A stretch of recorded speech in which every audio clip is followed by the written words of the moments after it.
बच्चों मान लीजिए आपके पास 100 रुपए हैं। टोटल कितने रुपए हैं आपके पास? 100 रुपए हैं। क्या आप 120 रुपए खर्च कर पाएंगे? बिल्कुल नहीं।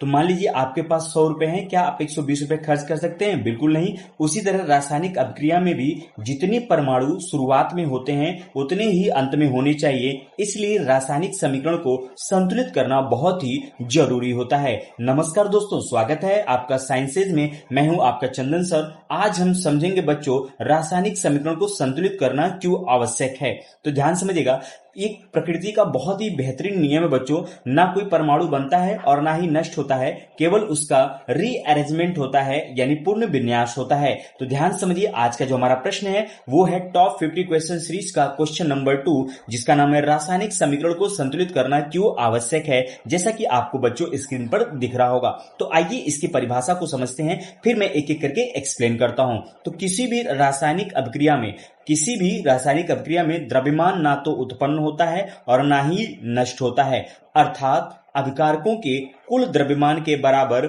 उत्पादों का कुल द्रव्यमान होता है। इसलिए रासायनिक समीकरणों को संतुलित करना आवश्यक है ताकि दोनों तरफ परमाणुओं की संख्या बराबर हो जाए और द्रव्यमान संरक्षण का नियम क्या हो, सही बना रहे बच्चों। ठीक है, तो यहां पर देखेंगे दो रिएक्शन आपको स्क्रीन पर दिख रहा होगा। पहला असंतुलित रिएक्शन है, दूसरा क्या है? संतुलित रिएक्शन है। यहां पे अगर आप ध्यान से समझेंगे बच्चों तो यहाँ पे ये हाइड्रोजन है। हाइड्रोजन ऑक्सीजन के साथ रिएक्शन करके क्या बना रहा है? जल बना रहा है, यानी H2O बना रहा है। तो अगर आप ध्यान समझें, तीर के इस साइड जितने भी हैं ये सारे के सारे क्या हैं बच्चों? अभिकारक हैं। क्लियर है? और तीर के जस्ट सामने वाला जो होता है इसको हम क्या कहते हैं? उत्पाद कहते हैं। क्या कहते हैं? उत्पाद कहते हैं। तो अगर आप ध्यान समझें तो यहाँ पे 2 हाइड्रोजन और 2 ऑक्सीजन है। क्लियर है? जबकि इधर अगर आप ध्यान से समझे तो 2 हाइड्रोजन तो हैं लेकिन ऑक्सीजन सिर्फ एक ही है, इसलिए क्या हो जाएगा? असंतुलित हो जाएगा। बच्चों एक बार फिर से ध्यान से समझेंगे आप, ठीक है? ये असंतुलित समीकरण में अगर आप ध्यान समझें तो ये जो बायां पक्ष है ये अभिकारक के तौर पे काम करेगा, जबकि ये दायां पक्ष किसमें? उत्पाद की तरह काम करेगा। तो ध्यान समझिए, ये जो बायां पक्ष है यहाँ पे हाइड्रोजन कितने हैं? 2 हाइड्रोजन है। और ऑक्सीजन भी कितने बच्चों? 2 हैं। लेकिन अगर उत्पाद यानी दाएं पक्ष की तरफ चले तो यहाँ पे तो हाइड्रोजन 2 हैं जो कि सही है, लेकिन ऑक्सीजन इधर कितना? बाएं पक्ष में 2 है, जबकि उत्पाद की तरफ यानी दाएं पक्ष की तरफ कितने हैं? एक ही हैं। क्लियर है?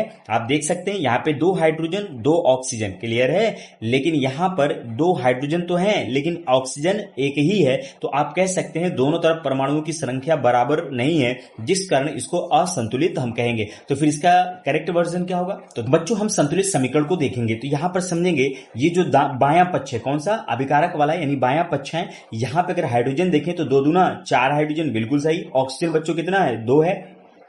ऑक्सीजन कितना है बच्चों? 2 है। ठीक है, अगर हम इधर चलें, किधर? उत्पाद की तरफ यानी दाएं पक्ष की तरफ चलें तो यहां पे भी हाइड्रोजन 2 दूना 4 है, बिल्कुल सही है। और ऑक्सीजन देखिए, ये 2 एक कम 2 ऑक्सीजन, यानी टोटल कितने ऑक्सीजन है? 2 हैं। तो आप देख सकते हैं अभिकारक की तरफ भी जितने परमाणु हैं उतने ही परमाणु किधर हैं? उत्पाद की तरफ हैं। यानी कह सकते हैं जितने परमाणु बाएं पक्ष में है उतने परमाणु किधर हैं? दाएं पक्ष में है। यानी परमाणुओं की संख्या बच्चों क्या है? बराबर है। तो आप कह सकते हैं कि ये रासायनिक समीकरण संतुलित है। क्लियर है?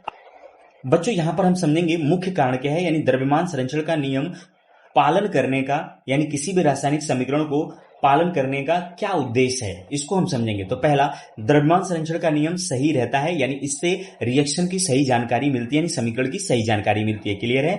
इसमें ध्यान समझेंगे कि अभिक्रिया में भाग लेने वाले परमाणुओं की संख्या बराबर होती है। क्लियर है? यानी अभिक्रिया में भाग लेने वाले परमाणुओं की संख्या बच्चों क्या होती है? बराबर होती है, जैसा कि आप यहां पर देख सकते हैं। वहीं रासायनिक समीकरण को वैज्ञानिक रूप से सही बनाता है। ठीक है, यानी जो रासायनिक समीकरण को वैज्ञानिक रूप से सही बनाने का कार्य कौन करता है? द्रव्यमान संरक्षण करता है। और जो गणनाएं होती, जो कैलकुलेशन होता है, उसको करने में हमें क्या मिलती है? सुविधा मिलती है बच्चों। ये हमारा टॉप 50 क्वेश्चन सीरीज का क्वेश्चन नंबर 2 था, जिसका नाम था रासायनिक समीकरण को संतुलित करना क्यों आवश्यक है। आई होप आपको ये वीडियो आपको पसंद आया हो, तो इसे लाइक करें, अपने दोस्तों के साथ शेयर करें और बोर्ड एग्जाम 2027 की ऐसी ही शानदार तैयारी के लिए साइंसेज को सब्सक्राइब करना बिल्कुल मत भूलिए। मैं हूं आपका चंदन सर। मिलते हैं अगले महत्वपूर्ण प्रश्न के साथ। धन्यवाद।